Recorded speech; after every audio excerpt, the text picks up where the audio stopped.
This video is about Freeports, Scottish Freeports, but the information applies to the Freeports that exist in England as well, with the exception of unique issues in Scots law. The Scottish Government highlighted and raised the Scottish Freeports in January 2023. Two, one in Inverness and one in the Firth of Forth. They started off spending £52 million seeding money to get things going, and they've spent money since. The Firth of Forth Freeport went live a year ago in 2024, and the Inverness Freeport only started in September 25. They're a crime against the people of Scotland because of our laws, but they're also a crime against all people in the UK. So what are Freeports? Here's the government sales pitch. The public contribute money to private enterprise.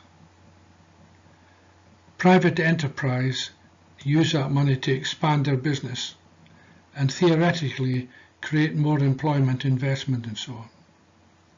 That in turn creates a benefit for society, and that way the money returns to the public. I'm sure some of you can see problems with just this simple sales pitch. In 23, the Scottish Government said that the two Freeports getting set up in Scotland would have certain objectives as per the top left-hand box here. It's high quality jobs, green decarbonisation, global trade and investment, fostering innovative environment. Wow, that's pretty open. And each Freeport, as you see in the bottom right box here, will have a boundary, specific tax sites for working with the partners within that Freeport, and specific custom sites so that the excise duties and custom flows can happen quicker within the Freeports.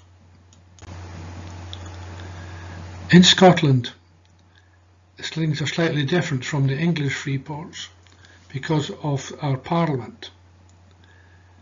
The Scottish Parliament can only do certain things. It can't establish Freeports. It can shape them, and it can do some incentives within it. It has planning powers, local government, and a few tax incentives. But most of the power lies with the UK government. As you can see here, they can establish Freeports, set fiscal policy, trade policies, customs policies, and tax policies and so on. So even now my brain's thinking, who controls this then? Who does what when? The issue in Scotland is that many people don't realise that the Scottish Government only controls about 30% of the revenue turn within Scotland. Everything else is controlled by Westminster. This list of 10 points here are the controls on Scotland, not managed by the Scottish Government. They are referred matters to Westminster. So where are they? The first at Inverness and Cromarty Firth. This is Scottish published information from the Scottish Government, published at the start of the campaign to create these Freeports.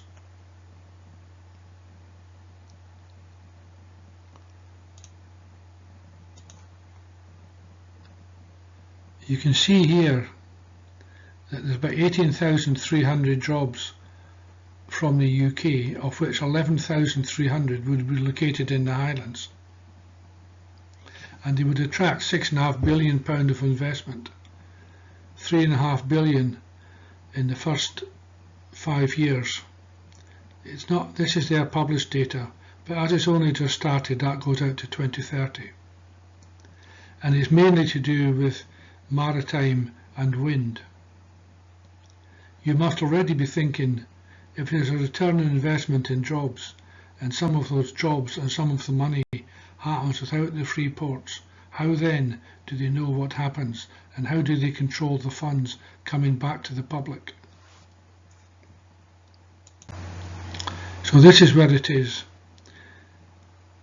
Centred in the Black Isle, you've got Dingwall, Inverness in the bottom there, and the circle round about, that's the boundary of the Freeport.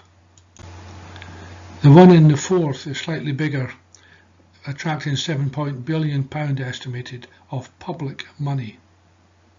That's £7.9 billion of public money that will not be invested, and it goes to specific private companies over a 10-year period. It aims to create 34,500 jobs, 16,000 within the Forth area.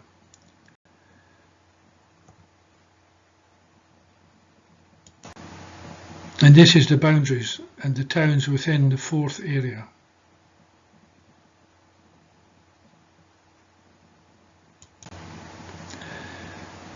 In September 25, for the Forth area, these as 2 screens. These are the partners that have signed up already within a year. If you look at this list, every single one of those, including the councils and so on, and some of the universities and so on, they all already exist. And that's the balance. So these groups of businesses are going to get benefits. They're businesses and groups that are already here.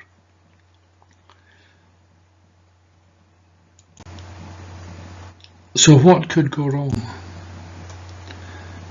Freeports in most countries are a good thing, but only if the legislation is there for the communities to see, and the operators invest in the community through creating jobs and operate within the laws of that state. This is not what Scotland is getting. The 2 Scottish Freeports do not have to adhere to employment laws, including minimum wage, national insurance and pension contributions, nor the health and safety laws or the environmental laws, which is a bit odd when you consider it's a Freeport. So does this mean if you work for one of these partners within the Freeport that their contributions for national insurance and pensions are reduced? Does that mean then that when you retire, your pension contributions from the state is reduced also? These are the type of things that are unclear. These are the type of things that are not known and not public. Who regulates the Freeports is not clear. As I showed earlier, Scotland can contribute some things through rate relief and various things. But the UK government's involved also. And there's different tax sites and different rules on money than the rest of the country, the rest of the parts of Scotland. The tax and customs and excise laws have been relaxed. So how do they know what's coming in and out? What act controls these? Is it Scots law or is it the UK Internal Market Act that was created in 2020 that was going to take over specific controls in Scotland for only 7 years? We have a phrase in Scotland called "I right." In other words, do you believe that? The model of free ports that we have, nobody else in Europe uses because it's against the law and doesn't make sense. In 2012, Westminster had a look at free ports. They were thinking about putting them in. At that time, the EU rules weren't as strict as they are now, and they rejected it. They decided not to go ahead because reducing the customs and excise controls meant that there's a risk of money laundering and tax evasion. Has this changed?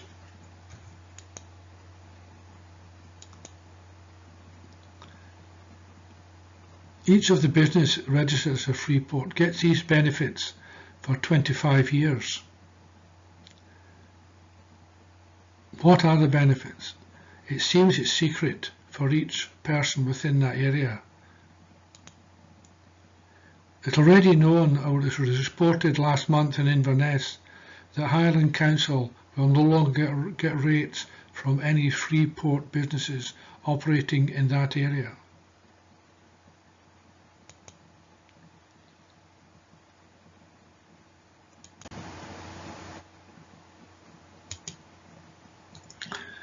Scots law has some unique facets within it that have been ignored and trampled on since the UK, or England specifically, made Scotland a colony in 1708. This will be strange to most of you because you believe the official narrative, but in actual fact what they're doing is wrong in Scotland. In 1707 with the Union Treaty there was no territorial union.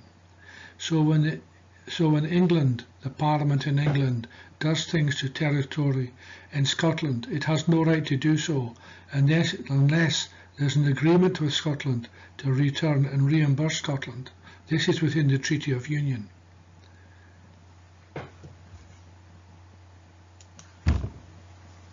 This is because the land in Scotland, our constitution is different, belongs to the Crown, and in Scotland is not a monarch that's the Crown, it is the people that is the Crown. The land and resources belong to the people, and these conglomerates have no right to do these things on this land, using rules that are out with the control of Scotland. Being a colony means you can't control it. We also have a common law, the Common Good Fund, which started in the early 1400s, where every council and every authority contributes money to the very needy in its area, and the local authorities administer this. Will these funds into the Common Good Fund disappear in the Freeport areas?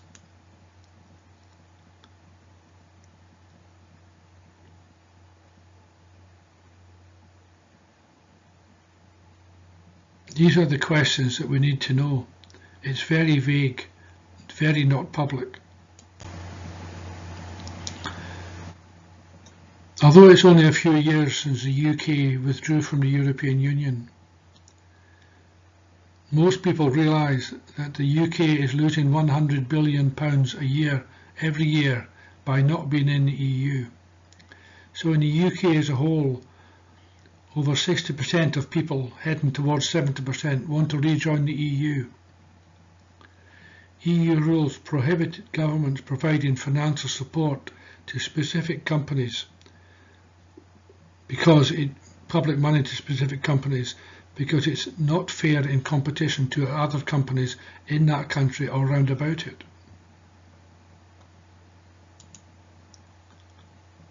But these are privately owned. With public money, the EU simply would not allow it. As you can see, Scottish and UK freeports are optimised to deregulate the private sector in lots of different areas, and the profits go to private companies. This is illegal in the EU. In the EU, only public companies can work with public companies in a trade thing to try and build business, but no money leaves the public sector to the private sector. Well, that was a whistle-stop tour of Freeports, but here is a summary. Freeports should and could increase investment in infrastructure and employment if they're structured correctly to benefit the community. But we don't have that. We are set up to give public money to private businesses. It's very unclear how that return on investment and what the benefits are to each specific partner within each Freeport. How is it managed?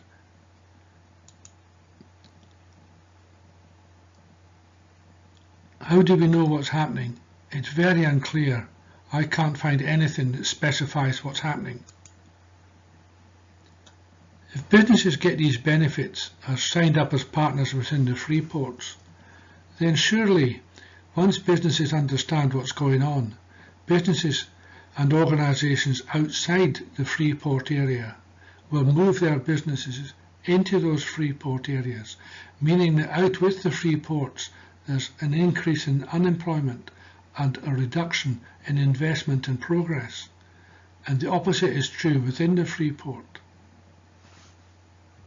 Is that a good thing to societies and communities outside the Freeport? As I mentioned, the Break Scots law, that's not going to change anytime soon because Scotland is a colony. Maybe something else you need to look into. They wouldn't be allowed in the EU. So if the EU wants us to rejoin if we apply, then we'd have to somehow recompense all those people because we could not rejoin the EU with Freeports in operation. The concerns from 2012 about tax evasion and money laundering must surely still be there. So here is the English Freeports. I mentioned them earlier. Some of these have been running for 3 years. These are my videos on YouTube. If you search on YouTube at Robert Anderson 9116, you'll be able to find this list. Or if you go into the search bar on YouTube and type in the video name as it is written here, you will find those videos.